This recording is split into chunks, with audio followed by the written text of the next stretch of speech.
Welcome to this presentation of LUSAS version 17. LUSAS version 17 was released to the public about 2 weeks ago and continues on the theme of Simplify, Collaborate and Design, which was started in version 16. Our presentation today focuses on the areas of steel design, pre-stress and general ease of use and efficiency improvements.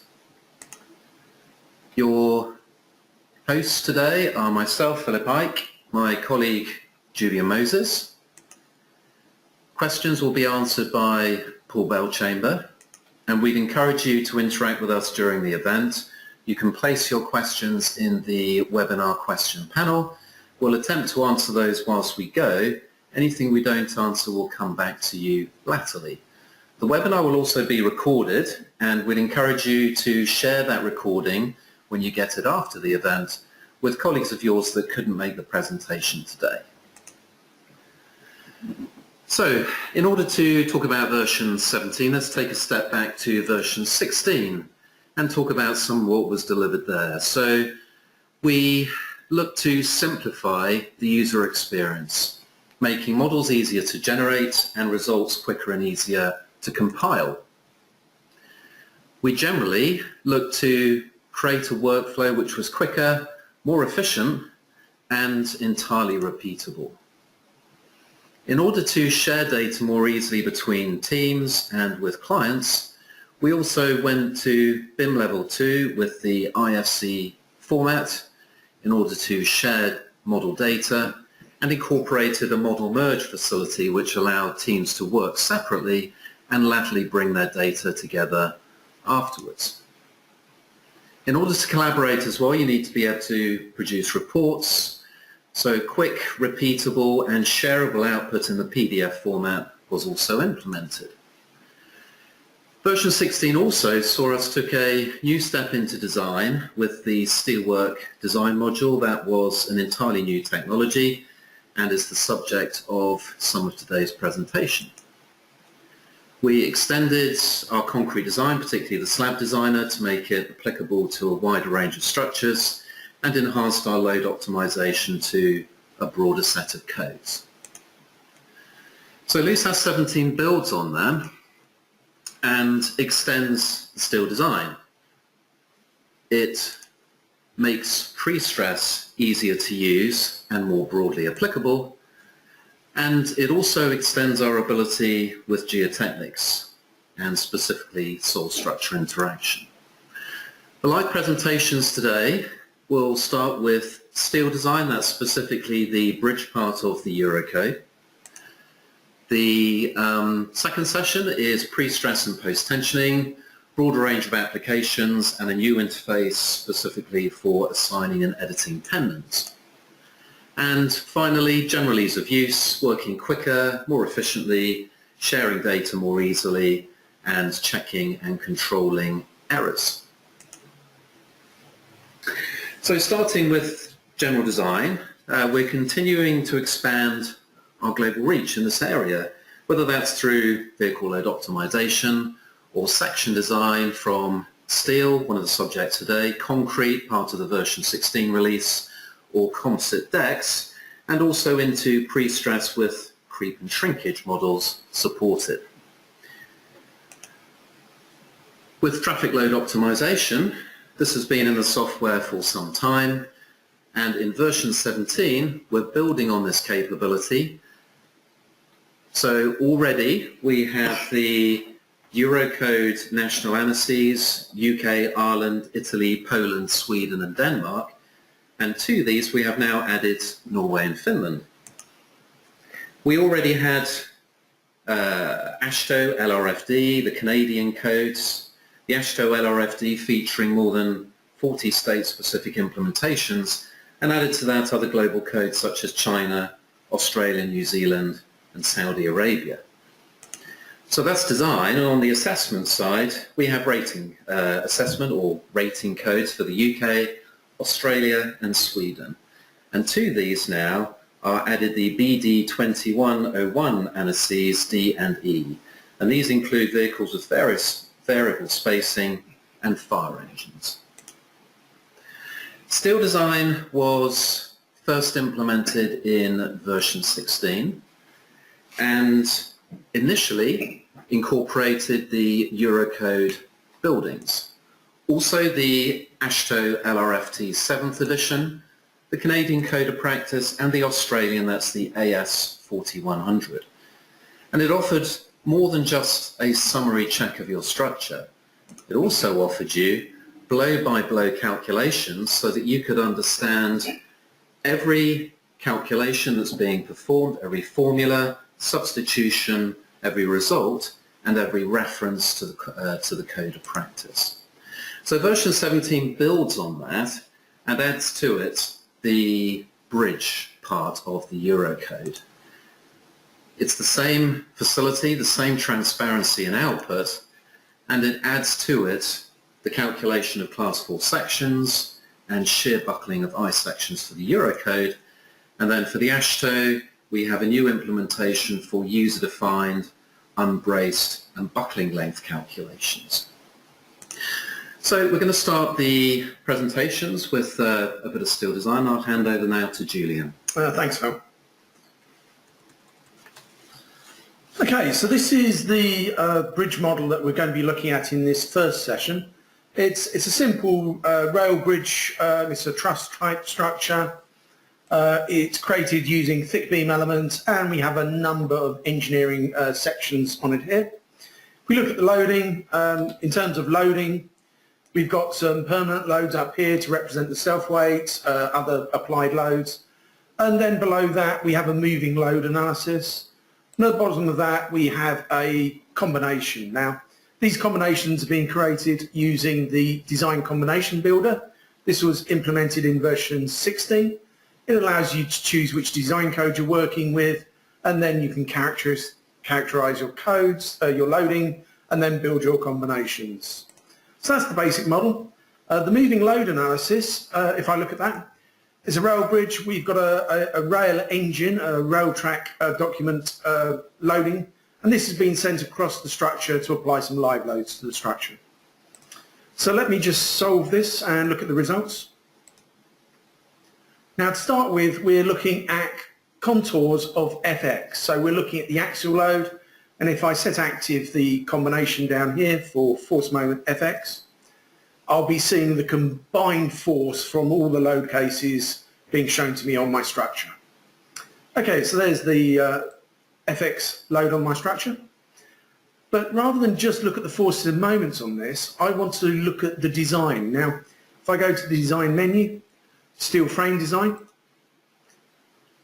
as already said in the presentation, we had a number of design codes implemented in version 16. So we had the AASHTO and the Canadian bridge codes.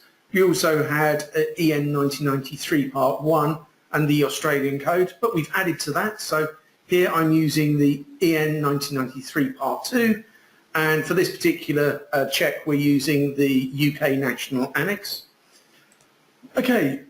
Also, on this particular model, I've got a design attribute. Now, the design attribute is how you define what grades of steel you're going to be working with, and basically the restraint for the members within the system, so you can set up how the members are restrained for design purposes. Now, this has already been assigned to this model, and what this allows me to do is look at contours of design calculations. So in here, if I change from force moment, I can look at the steel frame. Now I can contour on any of the design calculations, but to start with, I'm just going to look at the compressive check.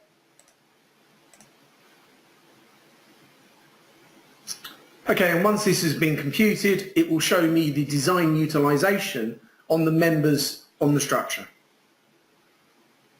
Okay, so here you can see, if I just move that slightly out of the way, we're looking at the compression check, and we've got a utilization of about 0.6 on these members here. So if I select one of those members, rather than just looking at a single coloured contour plot, I might want to look at all the design calculations for the member that I'm pointing at now. I can do that. I can go to the design menu and I can do a report for the member. Down here in the text window, I get a summary of the calculations that have been done, and I can see automatically that some of them are exceeding 1, so I know that there's a problem. but let's wait to see the detailed calculations appear. In the left-hand side, any of the checks that have passed are shown in green. Any that are shown in red have failed. So I know that I've got a number of the checks failing. And the ones that are failing are the axial with combined bending checks. So there's a problem. And the reason that we've got a problem here is the section that I'm using for the main arch section here is just too small. Now, what I can do, I can go back to my attributes tab. At the moment, we're using an IPE 550 section. I can double click on that and I can increase the section size. So let's try the IPE 600 section and OK that. Now, the check will be carried out again without resolving, so I can get a good idea of whether this section is going to work or not. But before I do the final design calculations, I will resolve. Now, it has made a slight difference to the compression check, but I'm actually just going to resolve before I look at the member checks again.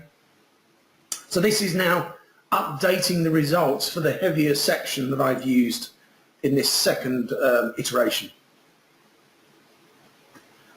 Okay, so once the results have been loaded back in, I need to set the combination active again. So I'm going to set that combination active for force moments FX.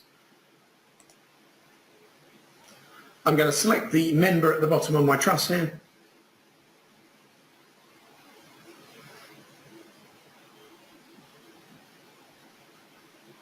Okay, so select that member, go to Design, Report, Member. I'm looking at the summary and I can see all the numbers are now just below 1, so this section has now passed the utilisation and that will be confirmed when I get the detailed calculations up on the screen. So here you can see in summary all the numbers now are green, so they've all passed that design check. Okay, so just to reiterate, the steel design module was introduced in version 16. We've carried out further improvements to some of those design codes as Phil said, such as the adding of class 4 sections, but we've also now added the EN 1993-2 to the design check. And with that, I'll hand it back to Phil. Okay, thank you, Julian. We would at this point stop for questions. We haven't had many, so I think the majority will pool until later on. There is a question here that's actually pretty much the same as one we had in the first session, which is just asking about deck analysis on top of the steel bridge. Can you also model a concrete deck, essentially? And the answer is yes. We have 2 facilities for concrete analysis and design. The EC2 slab designer, which will also operate the ASHTO and other codes of practice, that's one route. And the other, which is just the Eurocode, is the EC4 composite deck designer, and that will allow you to combine the effects of your steel and concrete members together compositely and do the design of both within one design system. For other questions, we would encourage you to interact. Please do put questions up in the panel. Thank you. Moving forward, so the steel designer that you've just seen is an option on LUSAS. It's a separate module. We are, for version 17, as we did for version 16, offering a limited time offer on the basis that we've put some new technology, obviously, into the software. If you would like to take us up on this offer, please follow us to the website at lusas17.com. So moving forward now to pre-stress and post-tensioning. Version 17 sees a redevelopment of tools that we've had in the software for some time, and they make the application of tendon loading broader. So previously, we certainly could post-tension beam structures. We could also do volume structures. What we could not do was shell structures. So that is new in version 17. We can now put tendons directly into shells and using the same methodology into volumes. And what's important here is that it's one technique, one mode of operation that you're using regardless of the underlying model. So it makes it quick and easy to learn, relatively easy to apply. So the applications for this are broadened because if you're using shells for post-tensioning, you can look at more detailed effects, you could consider, of course, transverse post-tensioning as well as longitudinal, which is all you could do with a beam analysis. You can also look at local effects if you want to look at walls or post-tension boxes, anchorage or blister locations. These can be looked at using shells. And it allows us to apply the product to a broader range of structures. So things like post-tension floors, which you'll naturally tend to post-tension in at least two directions, tanks, be they circular, rectangular, the box girder bridges, which Julian will show you an example of shortly, and obviously where bridges are rather wide instead of slender, then transversely reinforced potentially, and we can also consider that. So you can see on the screen a post-tension structure in construction, and this is modelled using shells. And we can see here, or we can calculate, all of the time-dependent losses, and these are recalculated for every part of the length of each tendon in every stage, and beyond that into the service life of this bridge. So that's all post-installation forces, because it includes elastic shortening as well as creep, shrinkage and relaxation, all based on the codes of practice you're using. And you don't just have to output things by table or view things in table. We can see the time stages more clearly now with our Gantt chart and data sheet for time stages, and you can also view your information in terms of tendon forces as graphs. So this is applied using a new methodology, and it's applying tendons now as a general loading attribute. The ease with which you can put the tendon in is very similar to previously. What is far more flexible is the editing.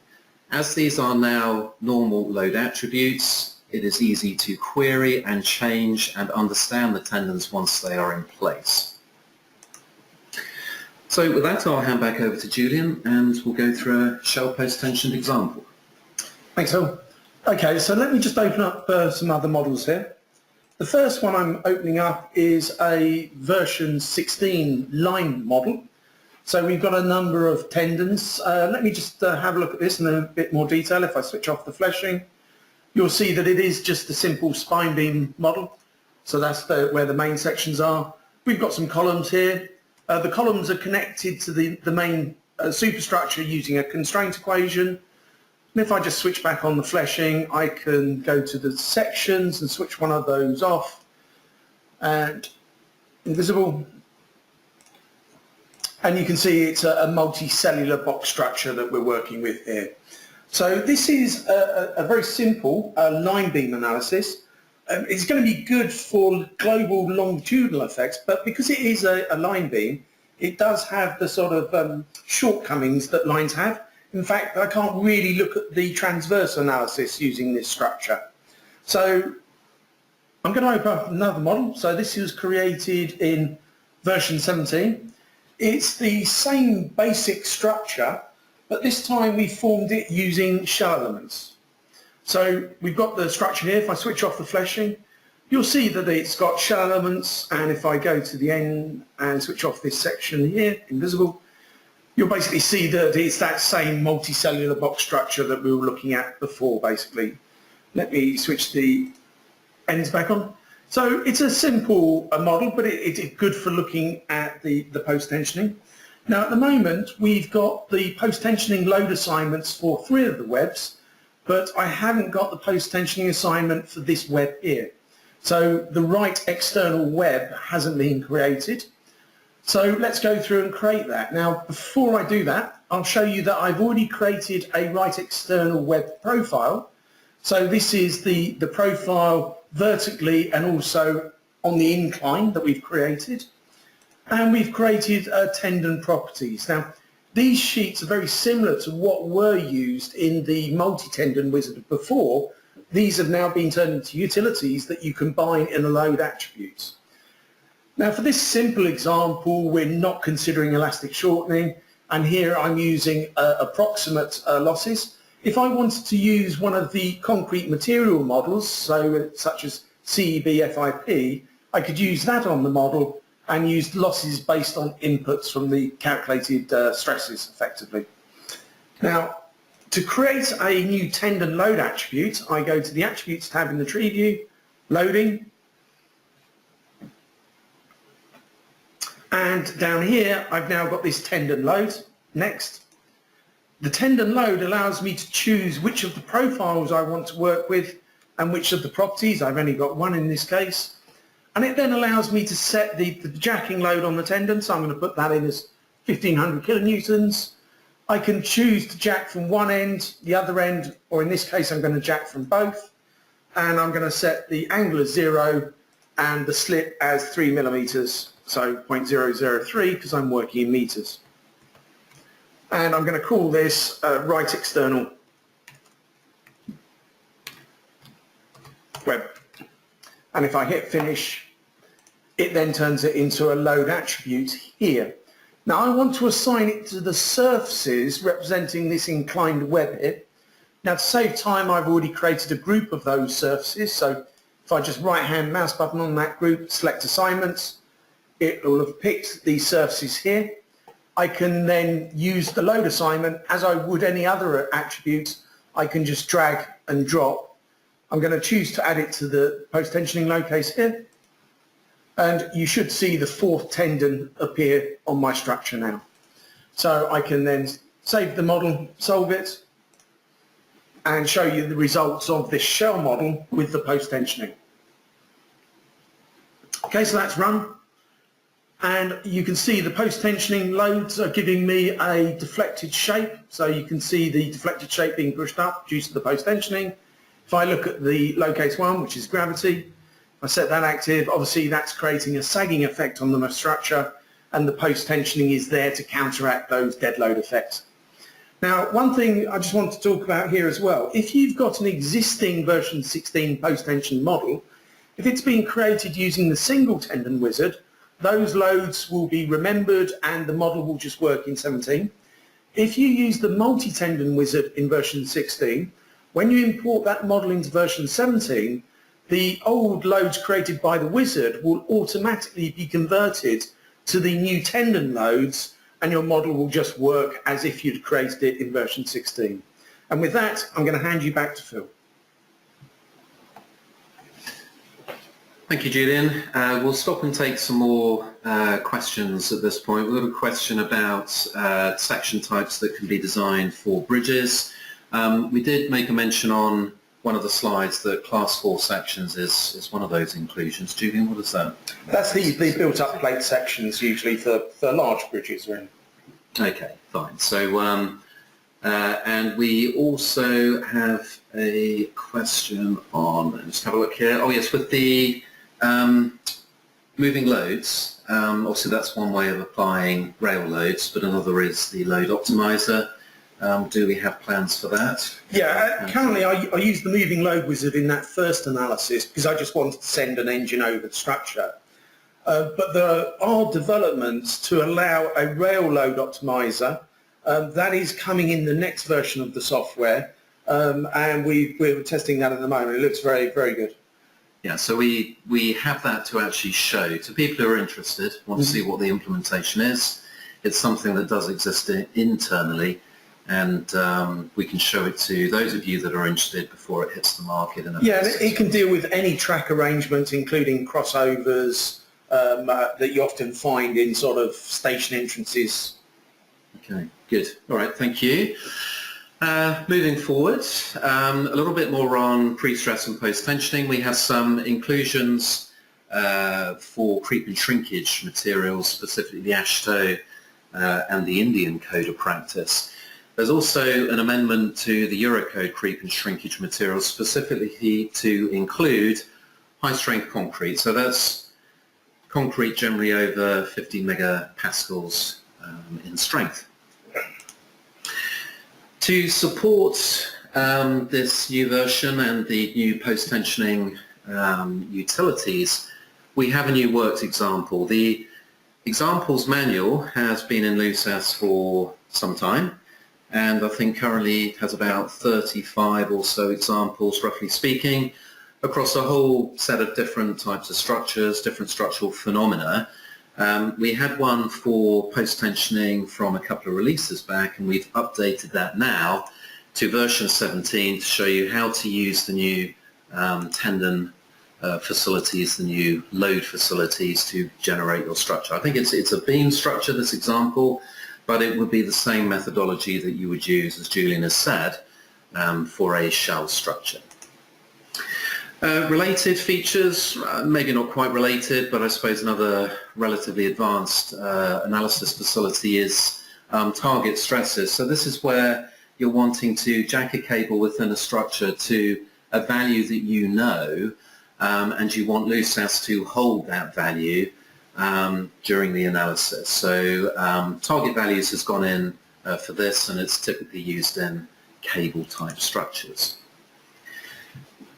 Moving on to ease of use. In version 16, we implemented a variety of tools that help make LUSAS quicker to use, particularly for beginner users.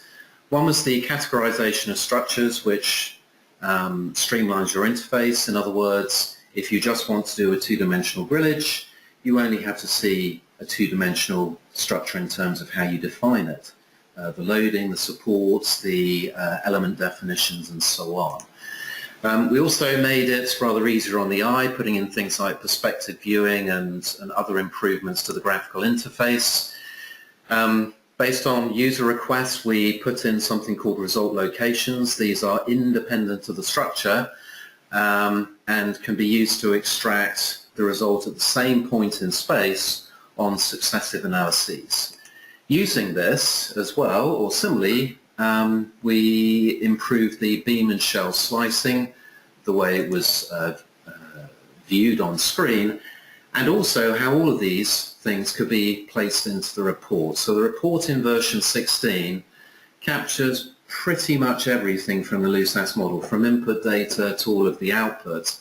These can be created as templates, and then you can use those as standards across your business to ensure that your engineers are delivering a high quality of standardized output.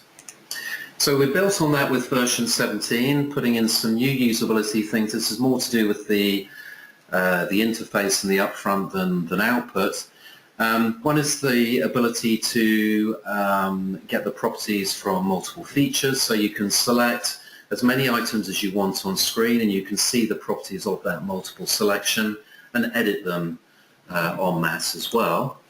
And similarly to this, we have a new datasheet view for the modelling of loading, particularly useful for tendon loading, such as what Julian has just shown for the post-tension structures. You can copy and paste into these cells. It makes it potentially easier, obviously, to see errors, to check. And some people just like creating information in spreadsheets. It can be fast, and it's a utility now that is there for you to use if you want it. As well, on that, we have put in some new section libraries, so specifically for India and New Zealand, and also put in a new section property calculator that will handle riveted and welded steel sections. So with that, I'll pass back to Julian, and we can have a look at some of the usability functions. Okay, so this is the model that we just looked at in terms of assigning the post-tensioning to. I just want to look at the attributes tab. Now in this model we've got these 4 tendon assignments. So if I just set this post-tensioning locus active, and we've got them here. Now in version 16, if I wanted to change any of those, I would right-hand mouse button and edit, and to do all 4 I would have to do them independently. But what I can now do in version 17 is I can select all of them and edit them, and here I get a view of all the properties for the 4 attributes. Now here, where it says force, it tells me there's different properties. Now for this model, I might expect to see them all the same. So if I look down here, I can see the numbers. So we've got 1500, 1400, 1500, 1500. So it's likely that I've made a mistake. If I change this one now to 1500 and OK, or apply, you can see my tendon properties up here are all now displayed as 1500, So it's a nice way of being able to edit multiple attributes in a single go. Couldn't do that in the past. Okay, I'm just going to open up another model. This is just a simple concrete arch model. Now what we're going to do with this is we're going to send a vehicle load across the structure, and again I'm just going to use the moving load wizard in here. So I've got this line here, that's going to be the path of the load that we put across the structure. Now if I look in the attributes tab in the tree view, here I've got a vehicle load, so let's have a look at that. So it's a NATO tank that we're going to send across this structure. So I'm going to basically select the line, go to the bridge menu, moving load, and this is the moving load wizard. Now the tank is formed from 2 tracks, so I need to select the vehicle there. I need to select the search area deck. I'm going to start with load case 2 because load case 1 is dead load. I'm going to project onto line, and I'm going to send the vehicle across my structure in 1 meter increments. So if I OK this will create a series of load cases with the tank being positioned at different places across my structure. So there you can see the 2 tracks basically on my structure. Now if I open up this and look at the actual loading assignment, you can see it's been given a factor of 1 here. And if I do the next one, you'll see that has a factor of 1. But it might be that I want to put some sort of dynamic load factor on this structure, on the tank, to represent it sort of bouncing across my structure. And I can do that. Now here in this spreadsheet, I've got a sort of a representation of a dynamic load factor could be. So rather than just being 1, I'm varying the load intensity up and down. Now here, these are the factors. Now what I can do is if I select a number of these, so I'm just going to hold the shift key down and select 66 of these because I've just created 66 load cases. If I then do Control C, the Windows copy command, I get the dancing ants around the selection, and I can go back to LUSAS Modeler. If I go to the Attributes tab, this time right-hand mouse button on the load that I want to edit the assignments to, I've got the option to edit assignments, and what I'm seeing here is all my assignments and the load factors that have been used. Now here, this row, row of data, I can see that I've got the load factors as 1. If I just do a Control V, a paste command, essentially what I've done is edited all those load factors from the spreadsheet that I had. So if I OK that, if I go back to my analysis tab in the tree view and look at the loading again, you'll see that these no longer have a unity value. They have the value that I've pasted in from that spreadsheet. So in the past I would have done that using a script, or I'd have had to do it manually. That would have taken a huge amount of time. So with that, I'm going to hand you back to Phil. Okay, thanks Julian.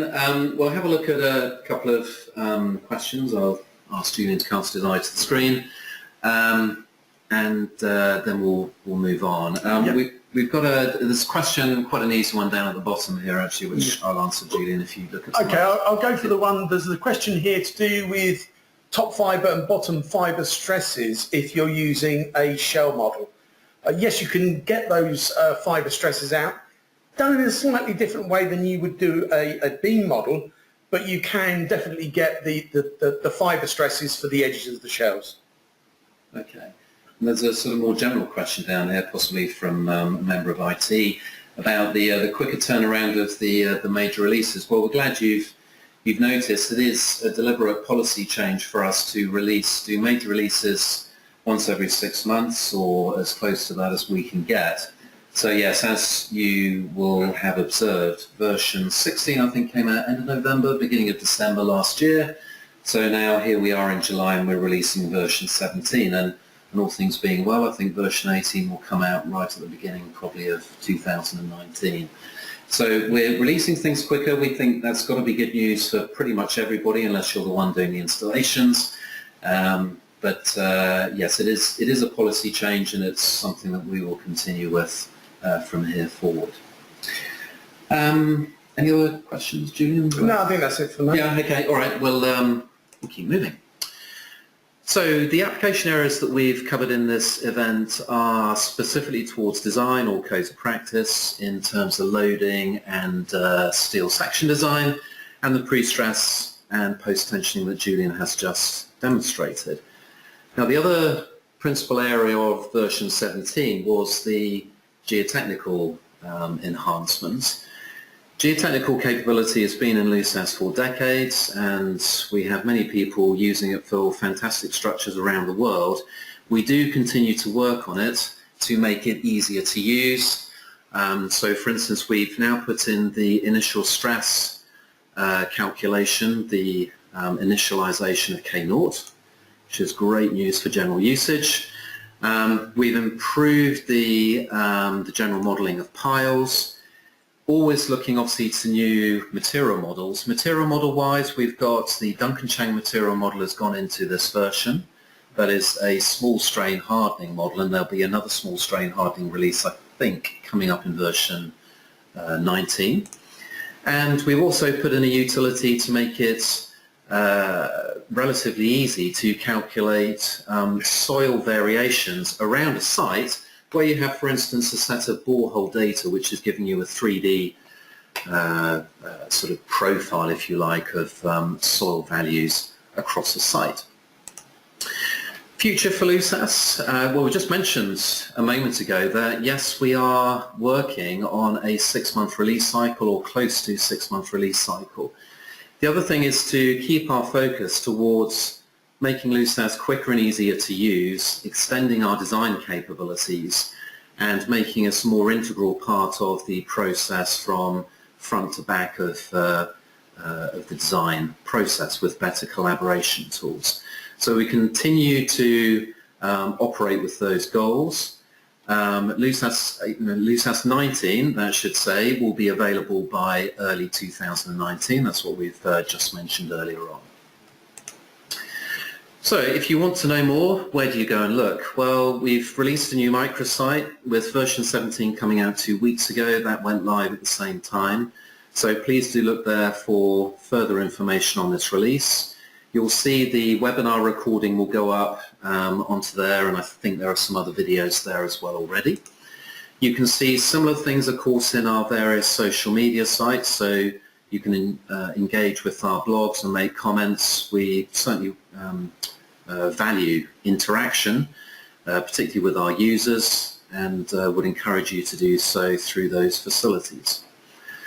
If you want help, you can of course approach our support team as users. These are the 3 key members, the more senior members. We also have 3 new members of staff. So from the beginning of this year, or maybe towards the end of last year, we've taken on 3 new, more junior members as well to enhance our support and consultancy capability. So also we appreciate that software may need training, and we run training courses internally. We can also run courses externally in your offices. So please do take advantage of that and contact us should you require further assistance in that way.